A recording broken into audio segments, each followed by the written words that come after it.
കേരളത്തിലെ ക്ഷീരമേഖലയിൽ കേന്ദ്ര സർക്കാരിന്റെ സഹായത്തോടെ പുതിയ ഇൻഷുറൻസ് പദ്ധതി ആരംഭിക്കുമെന്നും ഇതിനായി 50 ലക്ഷം രൂപ ലഭിച്ചതായും ക്ഷീരവികസന വകുപ്പ് മന്ത്രി ജെ ചിഞ്ചുറാണി പെരുമ്പാവൂർ വെങ്ങൂർ ഗ്രാമപഞ്ചായത്തിലെ ക്ഷീരഗ്രാമം പദ്ധതി ഉദ്ഘാടനം ചെയ്ത് സംസാരിക്കുകയായിരുന്നു മന്ത്രി. അടുത്ത 3 വർഷം കൊണ്ട് കേരളത്തിലെ മുഴുവൻ പശുക്കളെയും ഇൻഷുർ ചെയ്യുക എന്നതാണ് ലക്ഷ്യമെന്നും വായ്പയെടുത്ത പശുക്കളെ വാങ്ങുന്ന കർഷകരെ സഹായിക്കുവാൻ വായ്പയുടെ പലിശ സർക്കാർ അടയ്ക്കുന്ന പുതിയ സംവിധാനങ്ങൾക്ക് രൂപം നൽകുമെന്നും ക്ഷീരവികസന വകുപ്പ് മന്ത്രി ജെ ചിഞ്ചുറാണി പറഞ്ഞു. നമ്മൾ ഇത്തവണ 8 കോടി രൂപ ഇൻഷുറൻസിന് വേണ്ടി മാറ്റിവെക്കുകയും കേന്ദ്രത്തിൻ്റെ തന്നെ സഹായത്താൽ ഇത്തവണ ഒരു സമഗ്ര ഇൻഷുറൻസ് പദ്ധതിക്ക് ഈ കേരളത്തിൽ തുടക്കപ്പെടുവാൻ പോവുകയാണ്.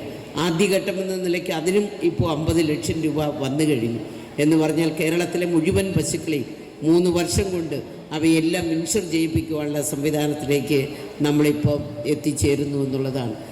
5 പശുവിനെ നിങ്ങൾ മേടിച്ചാൽ ആ 5 പശുവിന് നമുക്ക് പലിശ ഒഴിവാക്കി തരും. പലിശ ഗവൺമെൻറ് ബാങ്കിൽ അടയ്ക്കത്തക്ക നിലയിലുള്ള സംവിധാനം. പുതിയ കന്നുകാലിത്തീറ്റ നയമനുസരിച്ച് പുറമെ നിന്ന് വരുന്ന ഏത് തീറ്റയും പരിശോധിച്ചതിന് ശേഷം മാത്രമേ കേരളത്തിൽ വിതരണം ചെയ്യൂ. ക്ഷീരകർഷകന് പശുക്കളെ നൽകിക്കൊണ്ടാണ് മന്ത്രി വേങ്ങൂർ ഗ്രാമപഞ്ചായത്തിലെ ക്ഷീരഗ്രാമം പദ്ധതിക്ക് തുടക്കം കുറിച്ചത്. ചടങ്ങിൽ പെരുമ്പാവൂർ MLA എൽദോസ് കുന്നപ്പള്ളി അധ്യക്ഷത വഹിച്ചു. ജില്ലാ പഞ്ചായത്ത് പ്രസിഡന്റ് മനോജ് മുത്തേടൻ, ഗ്രാമപഞ്ചായത്ത് പ്രസിഡന്റ് ശില്പ സുധീഷ്, ക്ഷീരവകുപ്പ് ഉദ്യോഗസ്ഥർ തുടങ്ങിയവർ ചടങ്ങിൽ സന്നിഹിതരായി. News bureau, Perumbavoor. 3.5 വർഷം മുൻപ് അവളുടെ ആഗ്രഹത്തിന് ഇതുപോലൊരു ലെറ്റർ ഞാൻ കൊടുത്തു. അന്ന് അവൾ എന്നെ നോക്കി ഒന്ന് സന്തോഷത്തോടെ ചിരിച്ചു.